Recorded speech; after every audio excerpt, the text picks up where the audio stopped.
Hello again, football fans, and welcome back to another edition of Griz Tracks. I'm AJ Maslini here with the Missoulian. And I'm Bill Speltz. I cover the Griz football team for the Missoulian. And the season is still on, as the Grizzlies had a huge victory last week over San Diego at home, a game that they went up 52-0 on them right at the beginning. So we're not going to really talk too much about that. We're just going to move right on to the second round playoff game in Eastern Washington. That game this weekend, this Saturday, on the road at Eastern Washington. That's right, and I think the fact that Montana did have such a convincing win and got a little warming up last week with San Diego is actually a good thing moving forward. I guess we'll see. Yeah, certainly. And the Eastern Washington team has been the cream of the crop for the Big Sky most of this season, and they have a much healthier quarterback this time than the last time the Grizzlies played them.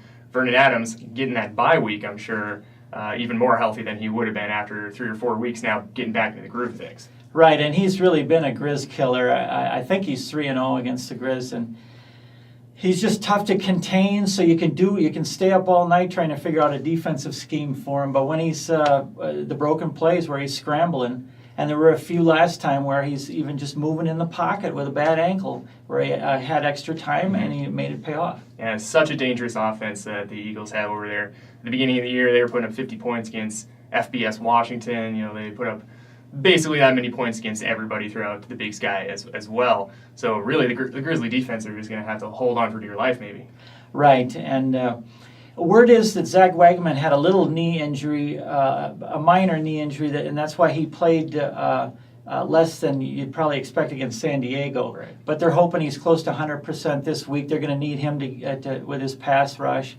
They're going to need the defensive backs to play well. You know, one promising thing, if you're a Griz fan, is that they only allowed 4 touchdowns against Vernon Adams last time. Remember that it was a critical punt return that really hurt the Griz by punt return by Cooper Kupp. Yeah, it's crazy to say only 4 touchdowns. 4 touchdowns is a lot, but against a guy like that who has already over 100 for his Big Sky career, I mean that's taking it lightly there. So exactly. And on the other side of things, the Grizzly offense is going to be needing to keep pace basically, because we know Eastern Washington's going to score, and it's just kind of a story of being able to keep up with them a little bit. And we were talking about maybe a little bit of a mental game there for Jordan Johnson and the Grizzly offense.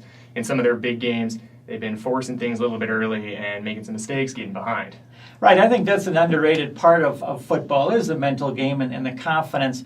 They play North Dakota State, and Jordan has an interception in the first half that was kind of costly.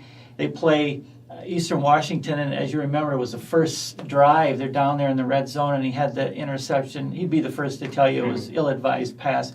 But their offense is coming in with a lot of confidence.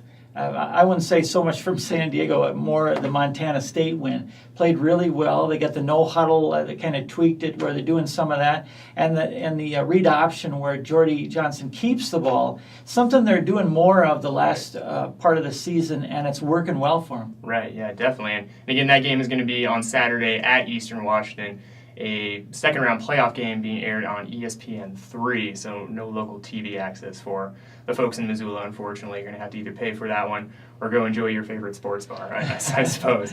But make sure to keep up with the Grizzlies all week long as they prepare for the second-round matchup against the Eagles, and that's both in print and online at Missoulian.com. And watch our Griz Tracks videos every week. Thanks for tuning in this time.